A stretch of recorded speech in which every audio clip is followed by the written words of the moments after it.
जिस प्रकार पृथ्वीवासी उत्सुक रहते हैं कि ब्रह्मांड के ग्रहों के बारे में जानें, उसी प्रकार ब्रह्मांड में भी ऐसे ही कई ग्रह हैं जो अन्य ग्रह नक्षत्रों के बारे में खोजबीन करते रहते हैं। ऐसा ही एक ग्रह क्रिस्टल लैंड है जो लंबे अरसे से किसी दूसरे ग्रह की खोज कर रहे थे जिससे अपना साम्राज्य और फैला सके। वे पृथ्वी को खोज लेते हैं। यहाँ का मौसम उनके अनुकूल है। उन्हें यहाँ अपने शासन करने की संभावनाएं भी नजर आई थी। क्रिस्टल लैंड के सम्राट जेवियर ने अपने खास कमांडर्स विक्टर और रोजी को यान से पृथ्वी पर भेजा कि वहां जाकर थोड़े दिन इंसानों के बीच में रहकर देखो कि वे लोग कैसे रहते हैं, उनका रहन सहन कैसा है, उनके बीच में हम लोग अपनी जगह कैसे बनाएंगे और इंसानों की कमजोरियां कौन कौन सी हैं। इनका अच्छी तरह से पता लगाना, तभी हम उन पर विजय प्राप्त कर सकते हैं और उन्हें आसानी से हरा सकते हैं। हम उनका घर छीन लेंगे और वहां अपना ही राज होगा, लेकिन बिना जाने किसी पर ऐसे हमला कर देंगे तो हो सकता है हम मात खा जाएं। अपने सम्राट का हुक्म मानते हुए दोनों वैम्पायर पृथ्वी ग्रह के लिए रवाना हो गए। ये रूप बदलने में माहिर हैं। में कई किलोमीटर की दूरी तय करना इनके बाएं हाथ का खेल है और अपने सम्राट की आज्ञा का पालन करने के लिए ये अपनी जान की परवाह नहीं करते हैं। और पृथ्वी पर आने के बाद दोनों रक्त पिशाच पिशाचिनी अपना रूप बदलकर इंसानों में घुल मिल गए, क्योंकि इनकी अनुकूलन परिस्थितियां इंसानों के समान हैं। इसीलिए इनको यहाँ रहने में कोई दिक्कत नहीं हुई।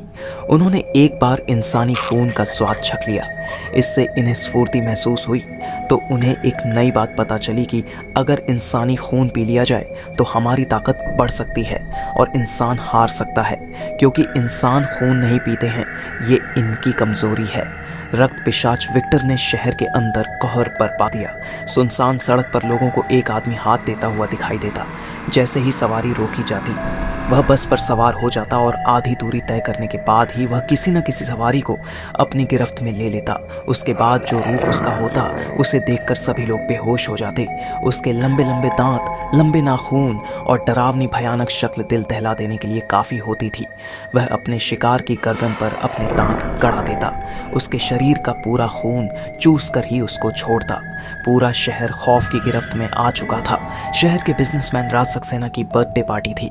बहुत धूमधाम मची हुई थी। राज के बहुत से दोस्त आए हुए थे। पूरा हॉल रोशनी से जगमगा रहा था। लॉन में खाने पीने का इंतजाम था। बहुत हंसी खुशी का माहौल था। बड़ी मस्ती में डांस हो रहा था। वैम्पायर रोजी अपना रूप बदलकर एक खूबसूरत लड़की बन जाती है और पार्टी में शामिल हो जाती है। सब उसके साथ डांस करना चाहते थे। राज सक्सेना ने उस लड़की को देखा तो देखता ही रह गया। आज उसी का बर्थडे था तो उसकी इच्छा सबसे ऊपर थी। उसने भी उस लड़की के साथ डांस किया। पूछने पर उसने कहा कि वह मिस्टर सहाय की भतीजी है जो दूसरे शहर से आई है। इतना परिचय काफी था। सब अपने में मग्न हो गए। डांस करते करते कुछ ज्यादा ही करीब आ गई थी वह राज के। थोड़ी ही देर में वो उसको अपने साथ अकेले में कोने में ले गई और थोड़ी ही देर में राज की चीखें गूंजने लगी। सबने वहां जाकर देखा तो राज की गर्दन एक ओर को लटकी हुई थी और वह चीख रहा था। गर्दन से उसका खून चूस लिया गया था। उसके शरीर में एक बूंद भी खून नहीं बचा था। वह वहीं गिर पड़ा और कुछ ही पल में उसने दम तोड़ दिया। अब से थोड़ी देर पहले जहां हंसी खुशी थी, वहां अब रोना पीटना मचा हुआ था। सभी उस लड़की को ढूंढ रहे थे, क्योंकि अंतिम बार राज उसी के साथ डांस करता हुआ देखा गया था। पर उस लड़की का कहीं पता नहीं था। वह लड़की बहुत दूर एक नदी के किनारे खड़ी थी, जहां एक मछुआरा मछलियां पकड़कर आ रहा था। नदी के किनारे अकेली लड़की को देखकर उसकी आंखें चमक उठी। उसकी आंखें हवस के डोरों से लाल हो उठी। उसने नजर उठाकर देखा, चारों तरफ दूर दूर तक कोई नहीं था। जरूर लड़की कहीं से भटक कर आई होगी या इतनी रात को सुसाइड करने आई होगी। उस मछुआरे ने सोचा, और किस्मत अच्छी है, मेरा दांव लग गया। देखते ही देखते लड़की ने नदी में छलांग लगा दी। मछुआरा पहले ही सतर्क था। उसने भी छलांग लगाई और लड़की को निकाल कर ले आया। अब वह लड़की के साथ जबरदस्ती कर रहा था। इतनी खूबसूरत लड़की को ऐसे समय में अपने पास पाकर वह इतना मदहोश था कि उसे इतना भी ध्यान नहीं रहा कि वह उस लड़की की शक्ल देखता, जिसके लंबे लंबे दांत, लंबे लंबे नाखून और भयानक शक्ल हो चुकी थी। और उस लड़की ने उसके गले में अपने दांत गड़ा दिए थे। अब मछुआरा जोर जोर से चीख रहा था और वह भयानक वैम्पायर उसका खून चूस रही थी।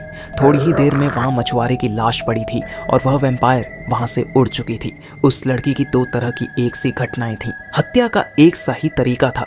पुलिस खोज में लग गई थी। अब पूरे शहर में ऐसी घटनाएं होने लगी। शैतान और वैम्पायर ने बहुत से लोगों को मार डाला था। लोग सुनसान सड़कों पर निकलने से डरने लगे। जहां लोग खूबसूरत लड़कियों के पीछे दौड़ने लगते थे, वहीं किसी अकेली लड़की या महिला को देखते तो बचकर भाग जाते। कन्नी काट लेते कि क्या पता कौन से रूप में वैम्पायर निकल आए। रात के सन्नाटे में सड़कें सुनसान हो जाती थीं। कोई नहीं निकलता था और चलती सवारी में कोई किसी आदमी को बस में नहीं बैठाता था। कार नहीं रोकता था कि क्या पता कौन से रूप में शैतान आ जाए, उसका खून चूस ले। शहर से सैकड़ों किलोमीटर दूर नदी के किनारे एक आश्रम में एक युवा सन्यासी देवव्रत ज्ञान मग्न अवस्था में बैठा हुआ अपनी गहरी साधना में लीन था। सुबह का समय था। सूरज की लाली चारों तरफ बिखरी हुई थी। सन्यासी देवव्रत की दूर दूर तक प्रसिद्धि फैली थी। उन्होंने बड़ी कम उम्र में ही संन्यास ले लिया था और अपनी सभी इंद्रियों पर विजय पाकर इतनी कठोर तपस्या में जीवन बिता रहे थे कि उनके दर्शन करने के लिए लोग दूर दूर से आते थे। अगले शिकार के लिए रोजी ने देवव्रत को चुना था। बड़ी देर से झाड़ियों में खड़ी एक तक देवव्रत को देख रही थी। वह अब मौके की तलाश में थी। जब भी वह देवव्रत के करीब जाती, उसे करंट की तरह झटका लग जाता। जब उसकी चाल नहीं चली तो वह एक अत्यधिक सुंदर लड़की बनकर झाड़ियों से बाहर निकल आई और सामने आकर देवव्रत को नमस्कार किया। अब वह उनकी साधना तोड़कर उनकी शक्तियों को खत्म करना चाहती थी। तभी देवव्रत ने आंखें खोल दी और रोजी की ओर देखा। रोजी देवव्रत की ओर झपटना चाहती थी, पर वह देवव्रत की आंखों के सम्मोहन में आ गई। अब उसे खुद याद नहीं था कि उसे क्या करना है। वह देवव्रत के सुंदर चेहरे पर मोहित हो गई थी। वह तो अभी तक जेवियर का डरावना घिनौना चेहरा देखती आ रही थी। तभी उसने महसूस किया कि उसकी तरंगे विक्टर के मन की तरंगों को छू रही हैं। उसकी तरफ से संदेश आया, रोजी सावधान हो जाओ, ये मनुष्य हैं, हमें उनको नष्ट करना है, इन पर शासन करना है, इनके भटकावे में नहीं आना है। ये बहुत सी शक्तियों के मालिक होते हैं जो हम अभी तक नहीं जान पाए हैं। वह क्या कहते हैं कि वशीकरण हम लोग नहीं जानते हैं। हम इनके चक्कर में फंस जाएंगे। सावधान रहो रोजी, सावधान रहो। रोजी चेतावनी और सावधानी वाले कवचों से दूर निकल चुकी थी। सन्यासी के चेहरे से वशीकरण वाली तरंगें निकल रही थीं। रोजी उन तरंगों में जकड़ी जा रही थी। देवव्रत ने अपनी आंखें खोली। कौन हो तुम? क्या करने आई हो यहाँ? मैं रोजी क्रिस्टल लैंड से आई हूँ। क्या चाहती हो? वशीकरण का पूरा जादू रोजी के दिमाग पर छाया हुआ था। हमारे सम्राट यहाँ इस ग्रह पर शासन करना चाहते हैं, इसलिए उन्होंने हमें यहाँ भेजा है। हम इंसानों की कमजोरियाँ जानकर उनको बताएंगे, फिर उन्हीं कमजोरियों पर वह हमला करेंगे और यहाँ के प्राणियों पर विजय प्राप्त करके यहाँ पर शासन करेंगे। वह एक ही सांस में बोल गई, अच्छा। देवव्रत मुस्कुराए। देवव्रत की आंखों से किरणें निकल रही थीं। सेलिना का ब्रेन वॉश होता जा रहा था। विक्टर का मैसेज आ रहा था, रोजी होश में आओ, रोजी होश में आओ। धीरे धीरे विक्टर की तरंगें आनी बंद हो गईं। तभी विक्टर ने वहां अचानक से आकर देवव्रत पर हमला कर दिया। विक्टर बहुत शक्तिशाली बन चुका था। अब देवव्रत और विक्टर में भयंकर लड़ाई छिड़ी थी। रोजी पर देवव्रत के वशीकरण का जादू बरकरार था। वह भी विक्टर से लड़ने लगी थी। बड़ी जल्दी ही विक्टर जमीन पर पड़ा हुआ था। देवव्रत के शरीर से निकलती तरंगों ने उसे बांध दिया था। पूरे शहर की घटनाओं को सुनकर उन्होंने अपनी समस्त शक्ति एकत्रित कर वशीकरण का और शक्तिशाली तरंगों का जो जादू विक्टर और रोजी पर चलाया था, वह अचूक था, अटूट था। रोजी और विक्टर के दिमाग का ब्रेन वॉश हो गया था। वहां पर अब कोई मेमोरी नहीं थी। अब देवव्रत अपनी बातों को उन दोनों के दिमाग में फीड कर रहे थे। अब तुम लोग क्रिस्टल लैंड में जाकर क्या कहोगे? देवव्रत मंद मंद मुस्कुरा रहे थे।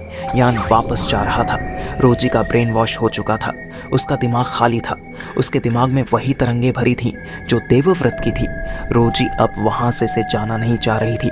विक्टर उसको जबरदस्ती लिए जा रहा था। चलो रोजी, यह हमारा ग्रह नहीं है, हम यहाँ नहीं रह सकते हैं, हमारा इनका मेल नहीं हो सकता है। देवव्रत चाहते तो दोनों को वहीं नष्ट कर देते, पर वह नहीं चाहते थे कि अब फिर से क्रिस्टल लैंड से कोई यहाँ ना आए। इसीलिए रोजी और विक्टर से यह संदेश भेजना जरूरी था कि पृथ्वी पर वे लोग नहीं रह सकते।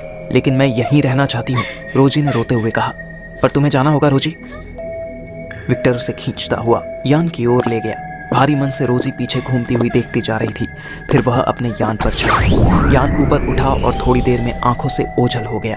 पृथ्वी पर अब पुनः शांति थी। दोस्तों, अगर आप भी हमारे परिवार का हिस्सा बनना चाहते हैं तो हॉरर हिंदी जंक्शन को सब्सक्राइब करना बिल्कुल भी ना भूलें। यहाँ आपको मिलेंगी एक से बढ़कर एक डर और रहस्य से भरी कहानियाँ जो आपके रोंगटे खड़े कर देंगी।